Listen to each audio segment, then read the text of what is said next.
વડોદરા જિલ્લાના પાદરાના વાલીપુરામાં પીવાના પાણીમાં લાલ રંગ, લોકો પીવા મજબૂર કે તંત્ર ઘોર નિંદ્રામાં? પાદરાના વાલીપુરામાં પીવાના પાણીમાં લાલ રંગ, લોકો પીવા મજબૂર કે તંત્ર નિંદ્રામાં? પ્રદૂષણ હટાવવાની વાતો વચ્ચે પાણીમાં પ્રદૂષણનો ગંભીર આક્ષેપ, ચોખ્ખા પાણીની માંગ સાથે હકની વાત સંગઠનનો વિરોધનો ઇશારો. પાદરા તાલુકાના એકલબારા નજીક આવેલા વાલીપુરા ગામમાં પીવાના પાણીની લાઇનમાં લાલ રંગનું પાણી આવતા સ્થાનિકોમાં ચિંતા અને રોષ ફેલાયો છે. એક તરફ પાદરામાં પ્રદૂષણ હટાવવાની મોટી વાતો કરવામાં આવે છે, તો બીજી તરફ ગામડાઓમાં પીવાના પાણીની આવી સ્થિતિ સામે આવતા તંત્રની કામગીરી સામે સવાલો ઊભા થયા છે. સ્થાનિકોના જણાવ્યા મુજબ પીવાના પાણીની લાઇનમાં લાલ રંગનું પાણી આવતા લોકોની મુશ્કેલી વધી છે. પાણી ખરેખર પીવાલાયક છે કે નહીં તે અંગે તાત્કાલિક વૈજ્ઞાનિક તપાસ અને પાણીના નમૂનાનું પરીક્ષણ કરવાની માંગ કરવામાં આવી છે. આ મુદ્દે હકની વાત સંગઠનના વિકી શ્રીમાળી સ્થાનિકો સાથે વાલીપુરા ગામે પહોંચ્યા હતા અને લોકોને ચોખ્ખું તથા પીવાલાયક પાણી મળી રહે તેવી તાત્કાલિક વ્યવસ્થા કરવાની માંગ કરી હતી.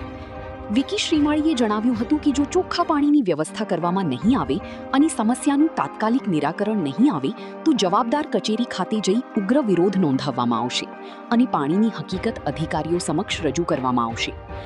સ્થાનિકોમાં એવો પણ આક્ષેપ છે કે પાદરા તાલુકાના કેટલાક વિસ્તારોમાં ઔદ્યોગિક પ્રવૃત્તિઓના કારણે ભૂગર્ભ જળ પ્રદૂષિત થવાની સમસ્યા ઊભી થઈ છે અને કેટલાક ગામોમાં લાલ રંગનું પાણી આવવાની ફરિયાદો સામે આવી રહી છે. હવે સવાલ એ છે કે વાલીપુરાના પાણીનું તાત્કાલિક પરીક્ષણ કરાશે કે નહીં.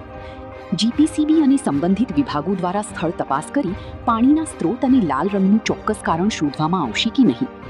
સ્થાનિકોની માંગ છે કે માત્ર તપાસના નામે કાર્યવાહી નહીં, પરંતુ ચોખ્ખું પીવાનું પાણી, પ્રદૂષણના મૂળ કારણની તપાસ અને જવાબદારો સામે કાયદેસરની કાર્યવાહી કરવામાં આવે. પ્રકાશ પટેલનો report, real power news, Padra. પીવાના પાણીની સમસ્યા છે.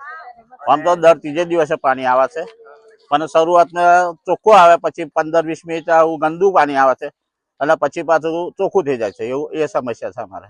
અને કયા વિસ્તારની આ સમસ્યા? વાલીપુરા એકલબારા સીમ વિસ્તાર. તમારી માંગણી શું છે? ચોખ્ખા પાણીની જ માગણી હોય ને સાહેબ, અને પીવા લાયક પાણી જોવે, આપણે બીજું શું જોવે. બરાબર. હા. અને કોઈને રજૂઆત કરી છે તમે? સરપંચને રજૂઆત કરી, આરોગ્ય ખાતાને રજૂઆત કરી, મેલેરિયા ને એ બધા. એ લોકો કે અમે હોજીએ છે દરરોજ, એવું કે છે. જયારે આપણે પૂછીએ ત્યારે અમે તપાસ કરીએ છીએ પણ જડતું નહીં એવું કે છે. સરપંચનું નામ શું છે? ધનજીભાઈ. એટલે એમને મળતું નથી? હા, મળતું નહીં. અમે સમસ્યાનો માટે હોદવા તૈયાર જ છે ને, પણ મળતું નહીં, અમે શું કરીએ એમ કે છે. પીવાના પાણી માટે એમને કેવા કંઈક જવાબ આપ્યા હતા તમને? એ તો એવું કે છે કે ફાવે તો પીવો, નહીં તો ઢોરી દો કે.